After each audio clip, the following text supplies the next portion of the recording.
안녕하세요. 저는 청각장애를 가지고 있는 40대 남자입니다. 지금 다시 돌이켜 생각해봐도 너무 가슴이 아픈 기억들입니다. 하지만 많은 사연들을 보다가 저도 많은 분들께 제 얘기를 해드리고 싶었고, 저도 얼마 전 10년 만에 알게 된 모든 사실을 꼭 누군가에게라도 말을 하고 싶었기에 이렇게 용기를 냈습니다. 정말 충격적일 수밖에 없는 제 사연 꼭 끝까지 읽어주시면 감사하겠습니다. 저는 어릴 때 추억을 떠올려 보면 참 하루하루가 힘들고 너무 벗어나고 싶었던 기억들만이 가득합니다. 비록 아버지께서는 많은 재산을 갖고 있으셨기에 생활에 있어서 돈이 부족하다거나 그런 건 전혀 없었죠. 하지만 어머니가 제가 어린 나이에 집을 나가면서부터 제 인생은 참으로 쉽지가 않았습니다. 평소와 다를 바 없는 어느 날, 제가 초등학교 4학년이 되던 해였습니다.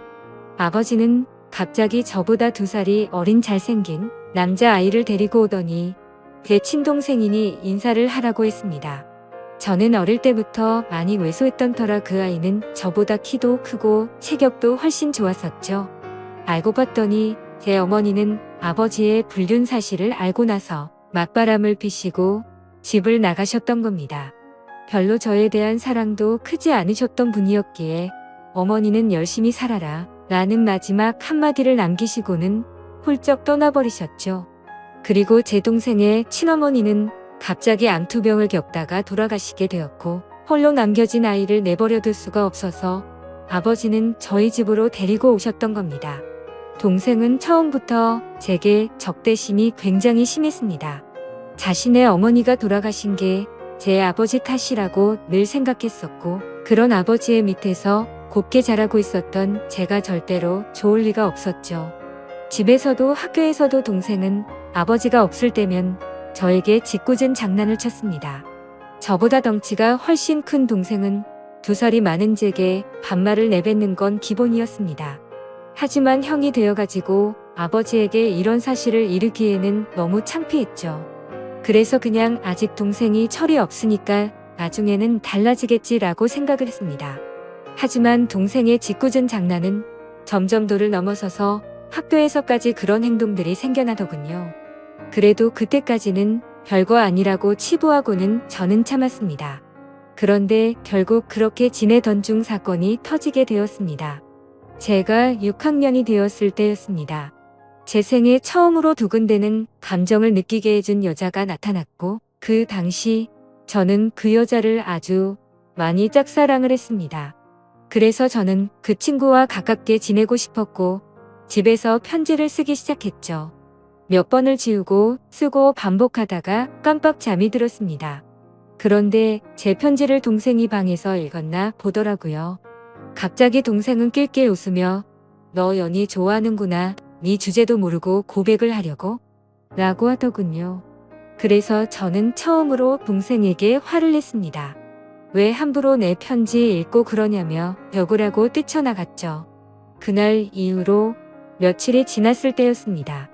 학교를 마치고 집으로 가고 있는데 저 멀리서 제 동생이 연희의 손을 잡고 제가 있는 쪽으로 걸어오고 있더군요. 그러면서 동생은 저를 가리키며 "우리 형인데 같은 반이라며?" 라고 웃더라고요. 그때부터 저는 도저히 참을 수가 없었습니다. 눈물이 나는 걸 질끈 참고 집으로 뛰어갔습니다. 집에 가자마자 분노가 폭발해서 펑펑 울면서 눈에 보이는 동생의 물건을 모두 다 던졌고 옷도 바위로 마구 찢어버렸죠. 30분 정도가 지났을 무렵 동생도 집으로 들어오더니 제게 뛰어들었습니다. 신체적으로 제가 당연히 불리했지만 저도 눈이 돌아간 상태여서 동생의 멱살을 잡고 서로가 처음으로 몸싸움을 하게 된 날이었죠. 그런데 정말 뜻하지 않은 큰 사고 벌어지고 말았습니다. 서로 몸싸움을 하다가 저는 옆으로 넘어지면서 귀가 가구에 크게 부딪혔고 결국 응급실에 실려가는 일까지 생겨버렸습니다. 치료가 끝나고 저는 한쪽 귀가 들리지가 않아서 이상하다고 생각하고 있는데 아버지는 눈가가 촉촉해 있었고 의사 선생님은 조심스럽게 말했습니다. 너무 안타깝지만 한쪽 귀가 영구적으로 청력 손실이 되었다고 하더라고요. 아직 어린 나이에 평생 제 귀가 상했다는 소리를 듣자마자 너무 화가 났습니다. 구석에 있는 동생에게 욕을 해대면서 달려들었고 마구 때렸습니다. 그러자 동생은 네가 먼저 해놓고 왜 자기 보고 그러냐며 소리를 치더라고요. 그날 이후로 저는 한쪽 귀를 잃게 되었고 훗날 웃고 지낼 줄만 알았던 동생도 잃게 되었습니다. 학창시절 내내 저는 귀가 잘 들리지 않아서 괴로운 생활을 보내게 되었습니다. 그런 원망들은 고스란히 동생에게 갔죠. 집에서 얼굴을 마주쳐도 서로가 한마디도 하지 않았고 꿈에서 조차 나오면 욕을 하면서 깰 정도로 많이 증오했습니다. 그렇게 학창시절을 겨우겨우 버텨냈습니다. 그리고 20살이 되자마자 저는 바로 독립을 하겠다고 아버지에게 말씀을 드렸고 예전보다 훨씬 마음 편하게 대학 생활도 즐기고 평범한 나날을 보냈습니다. 동생을 마주하지 않으니 다른 건 다 필요 없었고 마냥 행복했었죠. 그러다 제가 25살이 되던 해에 갑자기 병원에서 연락이 왔는데 충격적인 소식을 들려줬습니다. 지금 아버지께서 사고가 나셔서 마음의 준비를 하고 당장 오셔야 할 것 같다고 하더라고요. 저는 미친 듯이 울면서 곧바로 고향으로 내려갔습니다. 아버지께서는 의식이 없으신 상태셨고 동생은 군대에 가 있었던 상황이라 보이지가 않았습니다. 제발 아버지가 깨어나시길 간절히 바랬지만 결국 제 바람은 이루어지지가 않았죠. 아버님은 그렇게 제 곁을 떠나시게 되었고 대개는 가족이라고는 서류상으로 있는 형식적인 동생만 존재할 뿐 사실상 제 곁에는 아무도 없어지게 되었습니다. 그렇게 장례를 치르고 있는데 변호사분이 찾아와서 대개 유산에 관련한 걸 안내해 주더군요.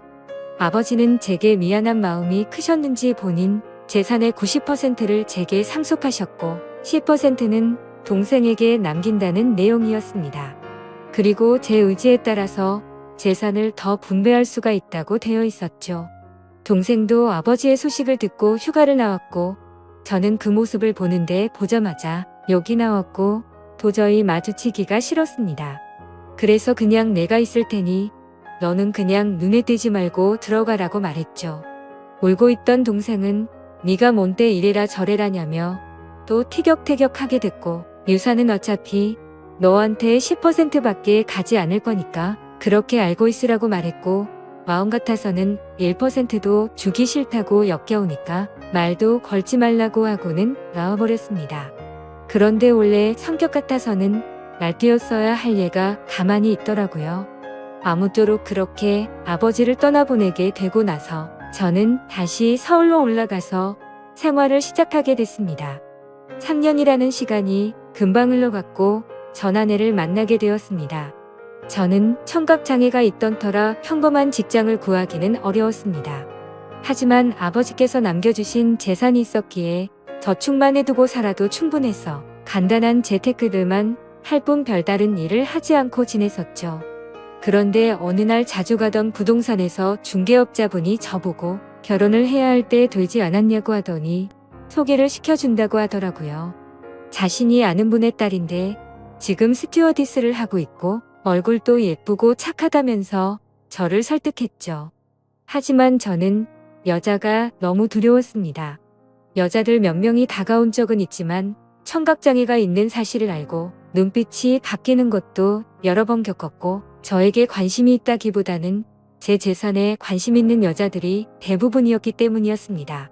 그래서 저는 한사코 거절을 하고는 부동산을 나서게 됐죠. 그로부터 며칠 뒤에 저는 은행 업무를 보고 집으로 들어가던 길이었습니다. 근데 저 멀리서 부동산 중개업자분이 어떤 여성분이랑 같이 서 있더군요. 복장을 보니 스튜어디스의 캐리어를 끌고 있었고 저는 저 여자분을 소개시켜 주려고 했었던 건가 했습니다. 가까이 다가가서 인사를 하는데 얼굴을 보자마자 저는 정말 첫눈에 반해버렸습니다. 너무 예쁜 외모에 뭔가 전문적인 복장을 입고 제게 방긋웃는데 그 모습에 푹 빠진 거죠. 그래서 저는 너무 설레는 마음에 부끄럽게 인사를 하고는 도망치듯 금방 집으로 들어가 버렸고요. 그런데 제 자신도 모르게 자꾸만 그녀의 모습이 떠오르더라고요. 조금만 있으면 괜찮겠지 하는 마음으로 며칠 동안을 참으며 보냈지만 도저히 참지 못하겠더라고요. 저는 곧바로 그 부동산으로 향했고 중개업자분에게 소개를 받겠다고 말을 했습니다. 근데 중개업자는 갑자기 웃더니 그러게 진작 소개받으라니까 벌써 다른 남자랑 소개받았다고 하더라고요. 그래서 저는 제 자신을 한탄하면서 알겠습니다 하고 돌아서려는데 일단 여자분한테 한번 물어나 볼게요라고 해서 저는 금세 기분이 좋아졌습니다. 그렇게 다행히도 여자분은 소개받은 남자와 잘 안 됐다며 소개를 받아보겠다고 했다고 하더라고요. 며칠 뒤 소개를 받기로 한 날 저는 처음으로 미용실도 가고 명품 옷도 사서 최대한 저를 깔끔하게 꾸미고 약속 장소로 나갔습니다. 그녀도 약속 시간에 맞춰서 나오게 되었고 활짝 웃으며 제게 인사를 하는데 평상복을 입어도 너무 아름다웠기에 저는 눈을 떼지를 못했습니다. 나이는 저와 동갑이었고 결혼 적령기가 되어서 빨리 결혼을 하고 싶어서 마음에 맞는 사람을 찾고 있다고 하더군요. 저는 최대한 그녀의 발언에 뭐든지 수긍을 하면서 호감을 사려고 노력했습니다. 그런데 다른 사람들과는 달라서 더욱 마음에 들었습니다. 제가 청각장애가 있단 사실에도 놀라지 않았고 재산이 이 정도 된다고 해도 그렇구나 하면서 별로 놀라지를 않더라고요. 그래서 무력도 없고 사람을 편견하지 않는구나 싶어서 저는 더욱 빠지게 되었습니다. 결국 저의 적극적인 대시에 그녀와 저는 연인이 되었죠. 결혼을 전제로 만나다 보니 주로 하는 이야기가 미래에 대한 이야기였죠. 그녀는 어떤 곳에서 어떻게 살고 싶다부터 시작해서 결혼을 하더라도 스튜어디스는 계속해서 하고 싶다고 하더군요. 저는 뭔들 다 좋았습니다. 그녀만 저와 함께 할 수 있다면 제 모든 걸 다 바칠 준비가 되어 있었죠. 그렇게 저희는 연애를 시작한 지 6개월도 되지 않아서 곧바로 결혼을 하게 되었습니다. 결혼을 한 뒤로 6개월간은 그 누구도 부럽지 않게 많이 행복했습니다. 그런데 제가 알던 제 아내는 어느 순간부터 다른 사람처럼 점점 변해가더라고요. 쉬는 날에는 백화점에 가서 1,000만 원이 넘게 쓰는 게 일상이었고 새벽 늦게까지 연락이 안 되는 건 기본이더라고요. 저도 그때는 정신이 나갔었던 것 같습니다. 그렇게 하는데도 저는 다 좋았고 불만이 크게 없었거든요. 그런데 결혼 1년차 때부터는 제 아내는 저를 벌레 보듯이 무시를 하기 시작했고 잦은 비행으로 출장을 가면 연락이 안 되는 건 너무 당연하다는 듯이 반복됐습니다. 심지어 우연치 않게 휴대폰을 보니 출장 가서 다른 남자들과 사진 찍은 것도 봤지만 그냥 용서를 해주고 넘어갔습니다. 하지만 그렇게 몇 번을 더 바람을 피더니 나중에는 대놓고 남자친구가 생겼다고 그런 말들을 당당하게 하더라고요. 저는 그때 당시에는 아무 말도 하지 못했습니다. 너무나도 사랑했던 탓에 이미 제 사고방식은 정상적인 작동이 불가능했죠. 그냥 그렇게 밖에서 놀고 다녀도 항상 집에는 들어오니깐 이런 말도 안 되는 생각을 갖고 살았습니다. 그리고 바람피는 모습이 제 눈에만 안 보이면 어느 정도 참을 수 있다라고 생각을 하고 버텼습니다. 그런데 어느 날 저는 정말 너무나도 충격적인 모습을 보고야 말았습니다. 제가 사업과 관련해서 미팅이 있어서 호텔 로비에서 커피를 마시고 있었습니다. 그런데 익숙한 모습의 여성이 보이더군요. 바로 제 아내였습니다. 말로만 들었지 실제로 저렇게 호텔을 드나드는 걸 보니 너무 화가 나더군요. 그리고 더 충격적인 건 옆에 있던 남자였습니다. 아버지가 돌아가신 뒤로 단 한 번도 연락하지 않았던 바로 제 친동생이었습니다. 그때 문득 생각이 들었습니다. 재산을 조금 받고도 조용했던 이유가 저렇게 내 재산을 노리고 접근하려고 했던 거구나 생각했죠. 저는 곧장 폭발할 것만 같은 마음을 추스르면서 조용히 둘을 따라갔습니다. 사실 그때는 제발 제가 생각하는 게 아니길 바라는 마음으로 따라갔죠. 그런데 결국 그 둘은 같이 한 방으로 들어가게 되었고 저는 조용히 문 밖에서 눈물을 흘리면서 비참하게 서 있었습니다. 30분가량이 지나고 벨을 눌렀죠. 그러자 문이 열리더니 제 동생이 가옷만 입은 채로 문을 열더라고요. 깜짝 놀라는 동생을 보자마자 욕을 하고 몸싸움을 했습니다. 그러자 아내는 소리를 질러댔고 결국 경찰까지 부르게 되었죠. 저는 동생에게 일부러 접근했냐고 욕을 했습니다. 그러자 아내는 출장을 가다가 자신이 먼저 연락처를 물어봤고 만났다며 무슨 헛소리냐고 소리치더라고요. 참 황당하게도 바람 피운 걸 자랑이라도 된다는 듯이 저를 무시했습니다. 그러자 동생은 한마디 하더군요. 이제 모든 사실을 알았으면 그만 빌붙고 이혼 도장 찍고 꺼지라고 말하더라고요. 그러자 아내는 옆에서 비웃으면서 이제는 도저히 같이 못 살겠다며 말하는데 정말 가슴이 무너져 내리는 것 같아서 소리내서 펑펑 울었습니다. 너무 행복하다고 생각했던 제 가정이 이렇게 무너지다니 믿을 수가 없었죠. 그때부터는 저도 도저히 버틸 자신이 없었고 모든 걸 내려놓기로 했습니다. 그렇게 저는 아내와 결혼 생활 2년 만에 결국 끝을 맺고 말았고 아내와 동생은 주변 사람들의 눈을 피해서 해외로 이민을 가게 됐죠. 그 뒤로 매일같이 술만 마셔댔고 일상생활을 전혀 하지 않고 살았습니다. 제 인생은 도대체 왜 이런가 싶었고 사람에 대한 배신이 너무 컸기에 앞으로 어떻게 살아갈 것인가만 고민했던 것 같습니다. 그런데 사람은 결국 시간이 모든 걸 해준다고 하네. 두 해가 지나갈수록 저도 모르게 웃고 지내고 있더라고요. 그러다가 지금의 제 아내를 만나게 되었습니다. 너무 힘든 시기여서 여자에 대한 적대감이 심했었지만 너무나도 자연스럽게 제 마음속으로 들어오더니 지금은 결혼한 지 6년 차지만 단 한 번도 다툼 없이 행복하게 지내고 있습니다. 전 아내와 달리 사치도 절대 부리지 않고 항상 알뜰하게 저축하고 지내는 그런 천사 같은 여자를 만나게 되었습니다. 그러다가 2달 전쯤 갑자기 10년 만에 전 아내에게서 연락이 왔습니다. 헤어번호라 혹시나 싶었지만 그 혹시나가 맞더라고요. 저는 차갑게 말했습니다. 무슨 염치로 감히 나한테 전화를 다 하냐고 했죠. 예전에 있었던 일은 미안했다며 사과부터 하더군요. 그리고 그 다음으로 한 말은 정말 좀 많이 놀랐습니다. 사실은 동생이 이민을 오고 나서 2년도 채우지 못하고 세상을 떠났다고 하더라고요. 술만 마시면 매일같이 욕하던 동생이 이미 이 세상에 없다고 하니 너무 많이 놀랐습니다. 그래서 말을 더듬으며 물었습니다. 아니, 왜 갑자기 멀쩡하던 애가 왜 죽었냐고, 그리고 죽은 지가 8년이 됐는데 그걸 왜 이제 말하냐고 했습니다. 그러자 전 아내는 할 얘기가 많은데 전해줄 것도 있으니까 다음 주에 들어가서 만나서 이야기하자고 하더라고요. 그렇게 일주일이 흐르고 난 뒤 저는 전 아내와 만나게 되었습니다. 물론 제 아내에게는 예전에 있었던 일도 다 말해줬었고 동생의 소식을 말해주면서 만나고 온다고 미리 말했는데 오히려 저를 위로해주면서 조심히 다녀오라고 했죠. 저는 단도직입적으로 물었습니다. 도대체 어떻게 된 건지 말을 해달라고 했습니다. 그러자 전 아내는 갑자기 눈물을 흘리면서 사과부터 하더라고요. 내가 정말 죽어마땅한 사람인데 너무 미안하다며. 사실은 그때 당시 소개를 시켜줬던 부동산 중개업자와 전 아내는 둘이 만나고 있었던 사이였답니다.